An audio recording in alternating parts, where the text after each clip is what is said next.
একজন আরেকজনকে ভালোবেসে মানুষ কত কিনা করে।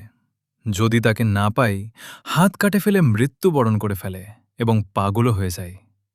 এই হারাম রিলেশনের ভালোবাসাটা না করে যদি আমাদের নবীজিকে ভালোবেসে মানুষ যদি শুধু একটু হাউমাউ করে কান্না করত নবীজিকে স্বপ্নে দেখার জন্য, বা পাগল হয়ে যেত আল্লাহর রহমতে, পৃথিবীর মাটিতে রহমতের বৃষ্টি হতো। কোনো সন্দেহ ছিল না, ধীরে ধীরে পৃথিবী যেই অবস্থা হচ্ছে, মানুষ এখন ভালোবাসার নামেও প্রতারণা করছে। খারাপ কিছু চলছে ভালোবাসার নামে। হে দুনিয়ার মানুষ, একটু আল্লাহর পথে আসার চেষ্টা করুন। একদিন তো মৃত্যু হবে, তারপরও এত গুনাহগার হচ্ছেন, আল্লাহর কাছে কি জবাব দিবেন?